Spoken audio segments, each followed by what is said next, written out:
Hoy, Kuya Carl! Kuya Carl! Kuya Carl!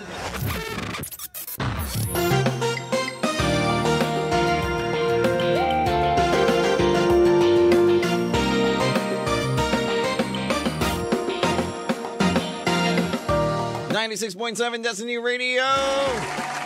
Ayun, kasama niyo na ngayon ang inyong Kuya Carl, nakapag-live na uli sa wakas. Ayan, sa mga ka-Destiny po nating nakikinig dyan, magandang hapon po sa inyong lahat. Yan, sana po ay magandang inyong hapon at sana ay hindi na kayo inaantok kasi alauna na. Ang oras de peligro ay nararamdaman na ng bawat isa. Kahit ako inaantok na ako. Pero hello sa mga kadasing natin dyan. At kung kayo pa na inaantok, mag-Mark of A5 and 1+1 coffee mix na. Ang sarap na ang natural. Pero ngayon po talaga, ngayon ay meron po tayong confession. Yan, ay nako.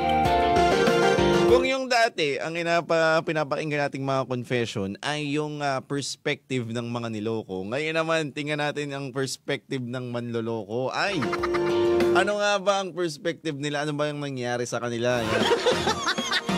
Kung malalaman niyo po yung title ng ating segment right now, this is I Was a Cheater and I Deeply Regretted It. Wow! Mabuti naman. Hindi, pero syempre tingnan natin kung ano yung nangyari, kung ano nga ba ang story. Minsan kasi may mga plot twist dito sa mga ganito eh. Kaya naman kung gusto niyo mang makinig sa amin ay talagang pakinggan niyo na po sa 96.7 Destiny Radio. At kung sa online naman po sa Zeno Radio, search nyo lang po 96.7 Destiny Radio or DZDG Destiny Radio. Sa Facebook naman po, pwede nyo po kaming maka-interact. Live na live po tayo ngayon sa aming Facebook page, DZDG Destiny Radio. At kung kayo man po nanonood sa aming YouTube channel, ay nako, pasubscribe naman po. Pasubscribe naman po ng aming mga videos dito sa Destiny Radio. Kaya naman, sa mga gustong makinig dyan ng story, kung ano nga bang papakinggan natin ngayon or babasahin, galing po ito sa isang website, yan, sa isang Reddit, subreddit page na My Confession Ako, yan. Ready na ba ang lahat? Yan, tingnan natin kung ano ang kwento ngayon. Dito lang sa Confessions with Kuya Carl.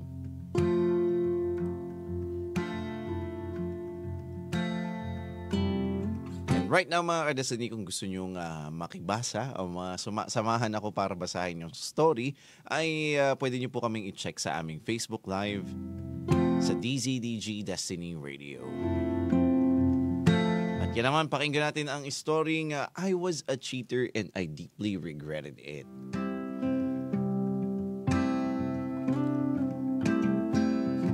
So the story begins with I was 19 years old male and my ex was 25 years old female. Let's call her A. We met off Twitter and naging kami sometime later. Siya yung nag-court sa akin. Wow. She was everything I could ask for. Mabigay siya ng gifts. I'm secured sa kanya. We were together for 6 months and halos bilang ko lang sa daliri ko kung ilang beses lang kami nag-away o nagkatampuhan. Naging kami and we are happy. Moving along, then I met someone off Twitter too. I don't know kung anong pumasok sa aking utak at ginawa kong maghanap ng someone through Twitter ulit. Even in a relationship. Let's call her V. Younger than her and I love her more. Ay, grabe. She doesn't know anything about A. All she knows is single ako. One of the things I lied about. Nag-uusap kami ni V while I'm in an active relationship with A.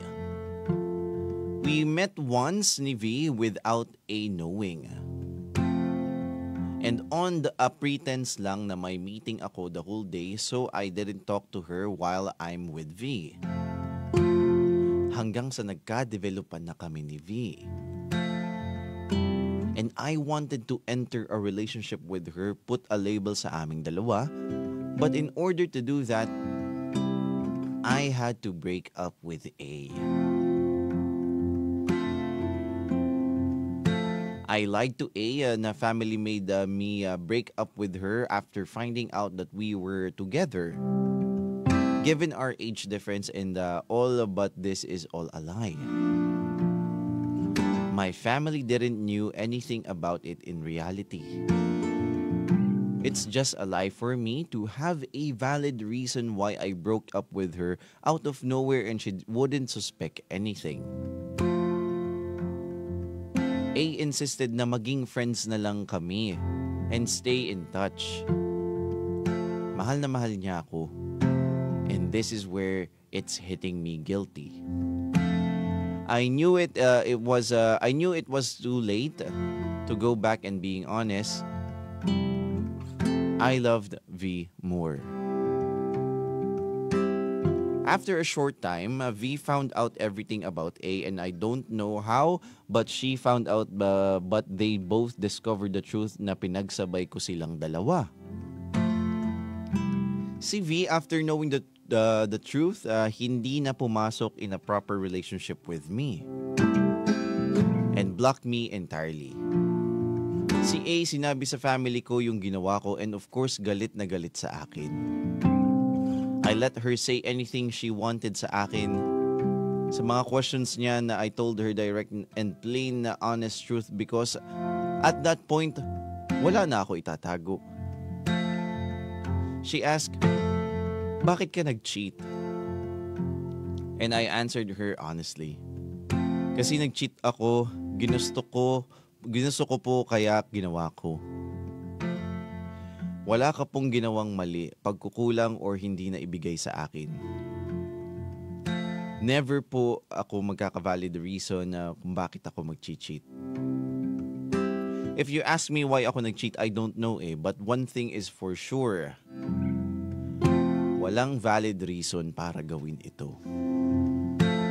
She admitted na kahit ganun yung ginawa ko, why does she still love me, sabi niya. But I told her to let me go at di na niya deserve yung ganito. And to respect herself. Nag-cut off na kami ng connection nito. It's been 2 years since that happened and still haunted by it. Self-hatred and can't bring myself to self-forgive. A year ago, I've had a new partner that I cheated on. That cheated on me 6 times. Oh, I just kept letting it happen and saw it as karma sa ginawa ko from the past. Eventually, we broke up din. Till now, hindi pa rin ako matahimik from the hatred for myself for cheating, the regret. I don't even know why I did it in the first place. I didn't hid this past to people I knew. Lost friends along the way, but it's all part of the karma siguro. Grabe yung pong story natin for today. And ang nakakaano pa, kasi ano siya kung in summary po, parang nangyari, si 19-year-old male, siya po yung ating writer, tapos yung kanyang girlfriend po, 25-year-old female na wala na siyang ibang mahiling pa, na ibibigay lahat, comfort and all and everything. Nakilala niya sa Twitter. Then may nakilala uli siyang sa Twitter. And decided na gusto niya magka-relationship doon while already in a relationship. Kasi mas mahal daw niya yung isa. Ayan. Tingnan natin yung comment section. Teka, medyo pinaprocess ko pa Sabi dito, pang dadrama sa hapon, OP, naging insert expletive ka. What goes around comes around. Nag-cheat ka and suffer the consequences for it. You've now earned the experience from both sides of cheating, yung mandaraya at yung dinaya. Yes. Kasi siya, nung after niyang doon sa relationship na to, yung pag-cheat niya, nagkaroon ulit siya ng isa pang partner and nag-cheat yung partner niya 6 times sa kanya. Grabe talaga ang karma, no? Parang bumabalik sa atin ng mas mas stronger talaga Hindi ko hindi ko maisip yung kasi hindi ko maintindihan yung ganitong yung ganitong pangyayari. Hindi ko maintindihan yung cheating. Paano ba 'to? Kasi ano, sa experience ko wala pa naman akong hindi ko pa naman naranasan yun. Sorry po, 'yan wala akong mabibigay na payo. Pero sa totoo lang, siguro nga nararamdaman mo ngayon yung consequences yung mga ginawa mong actions. Pero sa totoo lang ay kailangan mo rin mag-move on kasi baka iniisip mo lang yan kaya nangyayari na sa'yo yan. Hindi kita pinapanigan sa pag-cheat mo pero syempre kumbaga tapos na yun. Be better na lang. Be better and hope for the better na lang. Siguro mag-ask ka ng forgiveness dun sa dalawang taong yun. And syempre mahirap kasi nakablock ka na for 2 years noon sa isa. And dun sa ka-relationship mo dati ay parang gusto pa niya mag-reach out kasi mahal na mahal ka noon. Siguro nahanap niya sa iyo yung youthful love na hinahanap niya sa isang tao kasi binibigay niya sa iyo lahat eh. Ang sarap kaya magmahal ng isang tao na parang tuwan-tuwa doon sa mga binibigay mo sa kanya. And sarap ng appreciation na yun.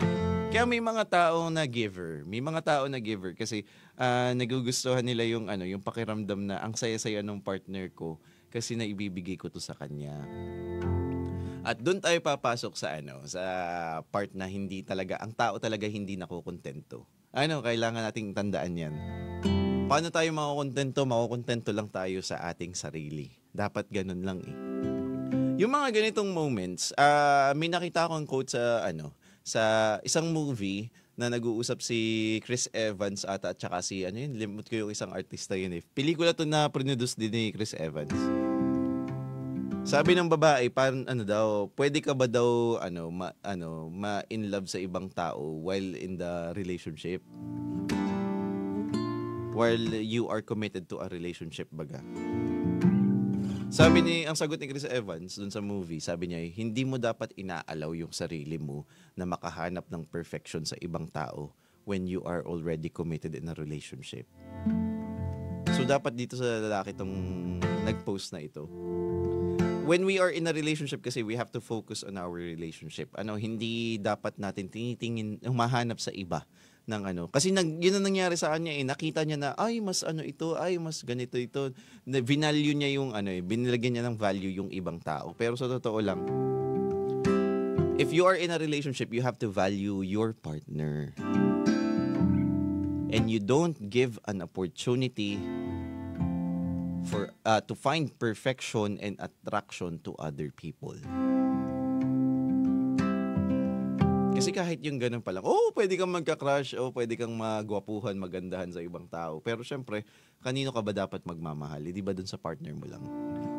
Kaya nga you are in a committed relationship. Hopefully, sa ating, dun sa ating writer ay in the next time na magkaroon ka na ng relationship ay you are committed na dun sa iyong relationship.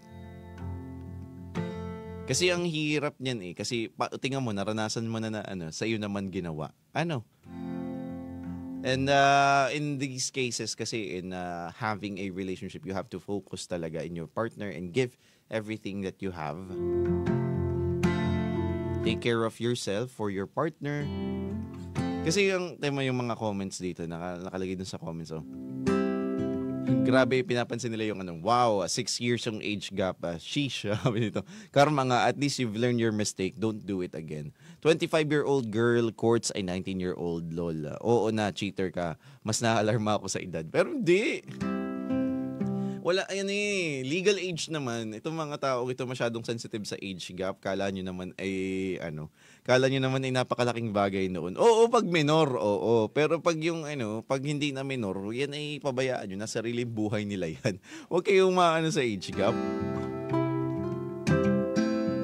Tapos sabi dito ng isa, just because it happened doesn't mean it is karma. Yan, tama nga naman din. Hindi ibig sabihin nangyari ay karma yun. Karma isn't real. We are just fooled into believing that it is real so that we can justify every good and bad thing that we do. Or what happened to us. Tama nga naman.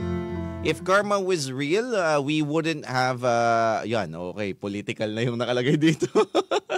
Yan, we wouldn't have iba na, naging political na siya. Pero totoo nga, kung totoo naman talaga ang karma, di sana lahat ng tao gumawa na ng mabuti, di ba? Parang ganun. Yan sa atin yan. Kasi kumbaga lang, ang totoo, consequences. Hindi karma. Consequences ang totoo. Kailangan nating tandaan na isang bagay na talagang mangyayari. Kada natin eh. Actually, ito di rin maniniwala ibang tao dito eh. You also have consequences in the good things that you do. Parang yung mga taong nagsasabi sa akin ng halimbawa, ito ayakong bring up ang Diyos dito, pero may mga taong nagsasabi sa akin, pag maganda yung nangyayari sa resulta ng mga parang pakana nila or mga gusto nilang mangyari, lagi nila sinasabi, God's plan kasi yan. That's God's plan. Tapos pag masama yun nangyari, gawa kasi yan ng ng ganyan, gawa yan ng mga bad spirits, gawa yan mga Hindi po, yan. Lahat na nangyayari sa iyo, kasama yun. Kung God's plan, ang convenient naman, nag-grant na ako. Hindi, pero totoo nga po, yan ay consequences. Whether you do good things and bad things, those have consequences in everything that you do. Being honest. Yung pa lang, being honest is a very difficult situation. Kaya ang hirap gawin, di ba?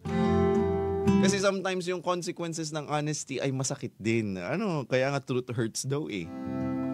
Kaya in this situation dito kay Kuya na kita naman yung pagsisisi dun sa kanyang mga sinabi. Kita naman yung don't beat yourself up. Ask for forgiveness. And wag mo na lang i-expect na ibibigay nila kaagad yun kasi ang forgiveness ay yun ay para dun sa ibang tao na. And forgive yourself. Medyo mahirap yan kasi halimbawa napatawad mo na yung sarili mo pero knowing na hindi ka pa napapatawad ng ibang tao, medyo dadalhin mo yun. Pero you have to grow with that. Hindi yan mabilis. O kung mabilis man, hindi yan ganun kadaling matanggap. Kasi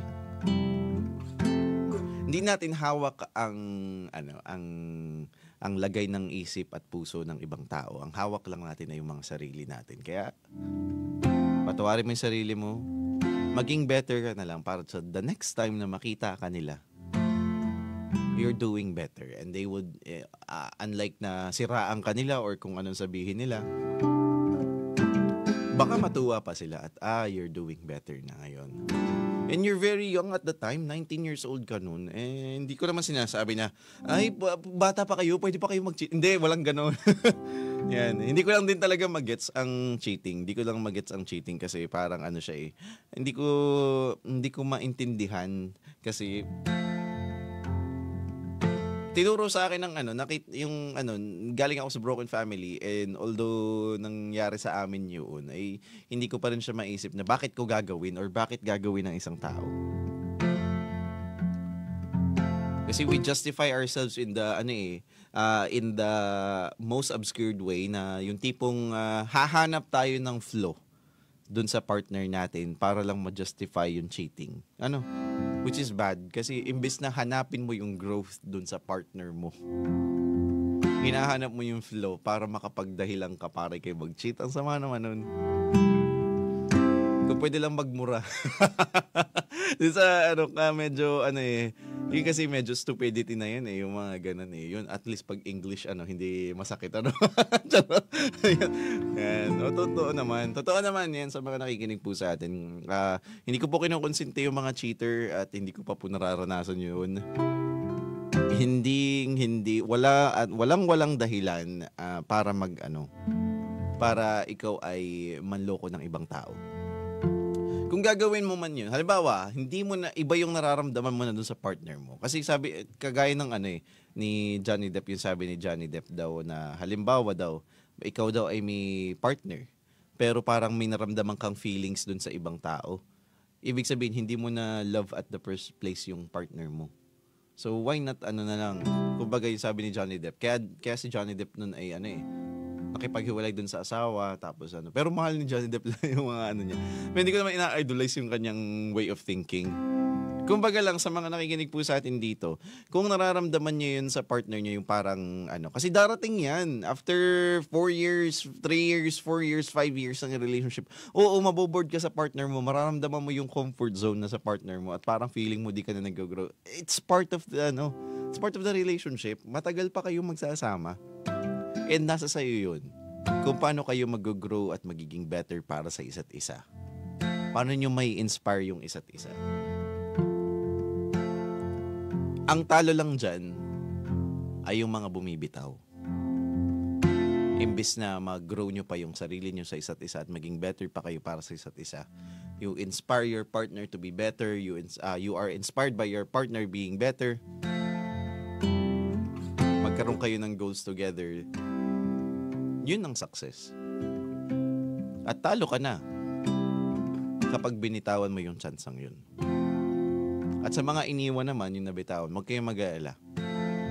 Yun nga, kagaya nung sabi ko nung last time, ang Diyos kasi medyo mabait talaga sa sa mga ganyang sitwasyon eh. Kaya ako nasabing medyo kasi talagang paparamdam sa'yo yung sakit. Kasi it's either it's a yes. Yung tatlo lang yung sagot niya eh. It's a yes, no, tsaka wait. And for relationships, pag nagkakaroon ka na ng partner, kung nakapag-suffer ka ng breakup, always remember na dalawa lang yan. It's either love or lesson learned. Ganun yun. Kaya nga, sa mga nakikinig natin dyan, kung kayo man ay nag-cheating, tapusin nyo na. Kung kayo hindi nyo na nakikita yung it's either gawin nyo na lang ay tapusin yung relationship nyo, then think about it. Then saka nyo, kung gusto nyo talaga yung ibang Pero I don't recommend cheating on your partner. Kaya sa mga nakikinig dyan, nako, itong kantang ito para sa inyo to. Sana na ay madami kayong natutunan dito sa ating episode nito. Confessions with Kuya Carl. See you again later and tomorrow. Goodbye.